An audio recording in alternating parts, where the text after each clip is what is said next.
गायत्री मंत्र ये एक ऐसा जादू है कि ये सबसे पहले थॉट प्रोसेस को चेंज करता है। और इसके लिए चैलेंज है, कोई इसको जप करके देखे, मशीन में ईईजी करवा ले, उस सारा चेकअप करा ले, अगर सब कुछ न बदल गया हो तो फिर कहें कि ये झूठ है। आप EQ IQ टेस्ट करा लीजिए, 100 क्वेश्चन किसी से पूछिए, 1 महीने तक उससे जप कराइए और उन्हीं प्रश्नों को फिर पूछिए, वो सारे जवाब बदल जाएंगे। उसकी जो थिंकिंग जैसी थी, जैसी नेगेटिव थी, उसके हिसाब से वो जवाब देता। कि अगर एक क्वेश्चन पूछा कि जिंदगी के बारे में आपकी क्या मान्यता है, जीवन क्या है, 4 ऑप्शन अगर डाल दिया कि जीवन एक उलझन है, जीवन एक संघर्ष है, जीवन एक आनंद है, वो तुरंत लगाता जीवन उलझन है। अभी 1 महीने के बाद लगाएगा जीवन आनंद है। चिंतन बदल गया उसका, आप चेक कर सकते हैं। ये मंत्र एक ऐसी औषधि है,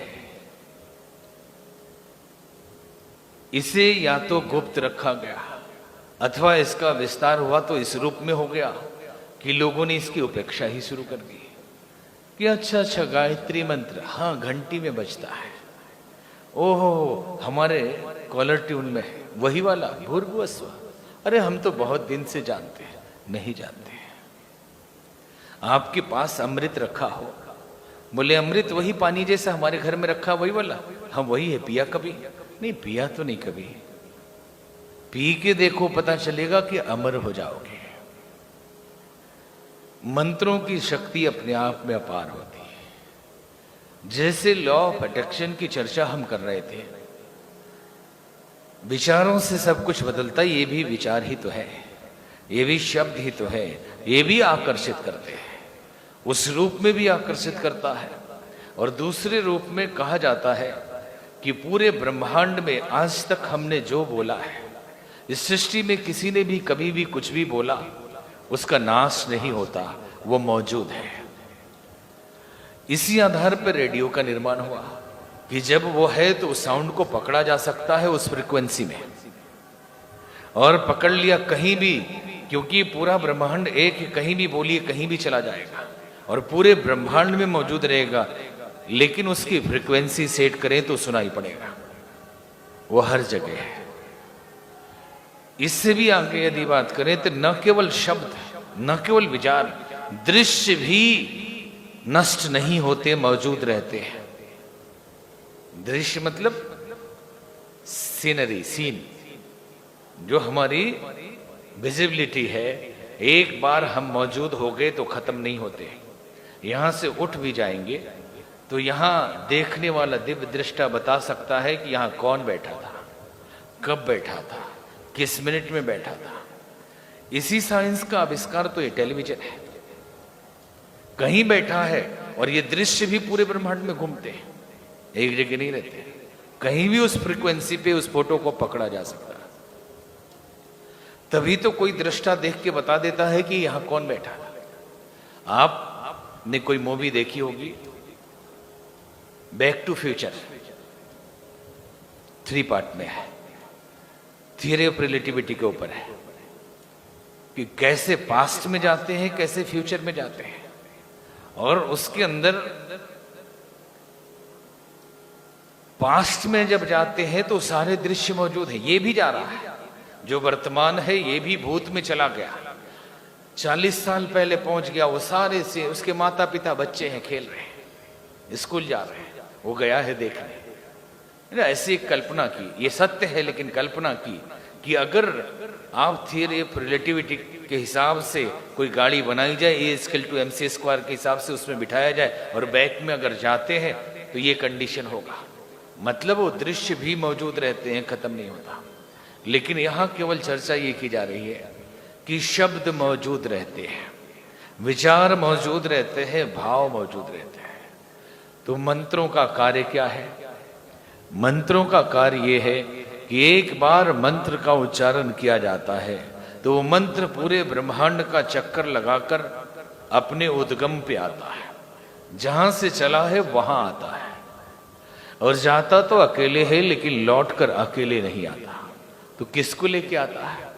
अपने रिश्तेदारों को लेके आता है। इसके रिश्तेदार कौन है? जितने उसके सजातीय तत्व है, रिलेटिव सेम फ्रीक्वेंसी के वर्ड्स हैं, वो सब उसके साथ आ जाते हैं। अगर हमने एक गाली दिया, किसी दूसरे को गाली दी हमने, और हमने ये सोच लिया कि गाली दिया हमने इसके दिल दुखाने के लिए, लेकिन उसका दिल अगर वो न दुखाना चाहे तो हम दुखा नहीं सकते। अगर वो न लेना चाहे, न मानना चाहे बुरा, तो उसका तो कुछ नुकसान नहीं होगा। लेकिन जिसने गाली दी है, वो गाली के शब्द पूरे ब्रह्मांड में जाएंगे, और जितनी गालियां दी हुई है उसको सबको लाके आपके ऊपर पटक देंगे, आपके ऊपर सीधे लाके पटक देंगे। एक गाली देने के बाद लगातार गाली के विचार आते हैं। एक नेगेटिव थिंकिंग के बाद लगातार नेगेटिव सोच की श्रृंखला बन जाती है। क्यों? क्योंकि वो जैसे ऊपर जाते हैं खींच के लाते हैं। एक बार भय के, डर के बारे में सोचने पर, वो डर लॉ ऑफ अट्रैक्शन में समझने जैसी बात थी। ये भय बहुत बड़ा चीज था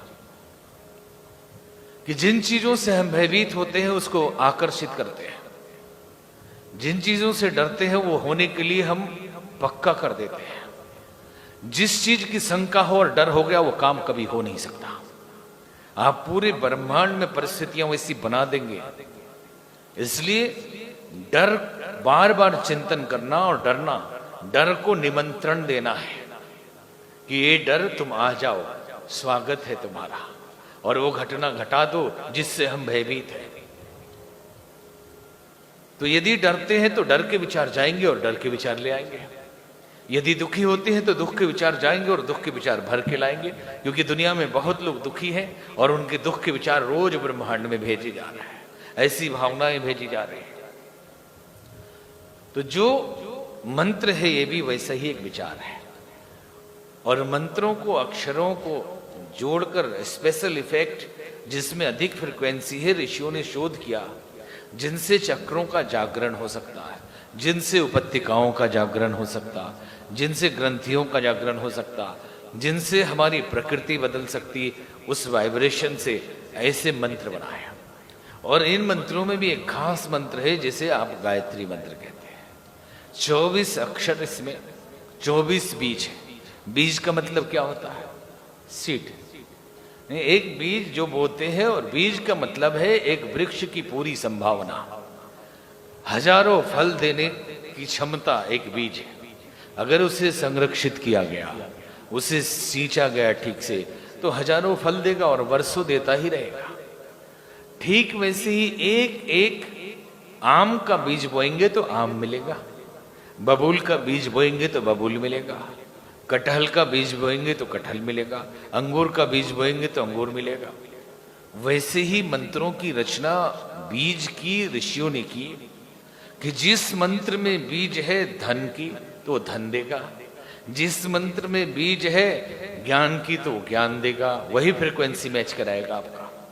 और जिस मंत्र में बीज है पुरुषार्थ की, आपके आत्मबल जगाने की, तो आत्मबल जगाएगा। तो अधिकतर मंत्रों में एक बीज मंत्र होता है और इसमें 24 बीज मंत्र है। 24 बीज का मतलब 24 प्रकार के फल देने वाला। तो ऋषियों ने कहा कि इस 24 बीज के 24 देवता होते हैं। पहली बात तो ये समझ लेना कि इसका पहला काम है अनकॉन्शियस को क्लीन कर देना, अचेतन को पूरा क्लीन करके पीछे की सारे रोग शोक बीमारी दुख दारिद्र्य को खत्म कर देना। और अनकॉन्शियस क्लीन हो गया तो थॉट तो चेंज हो ही जाएगा, और फिर जो आप सोचेंगे वो होगा इस फार्मूला के हिसाब से।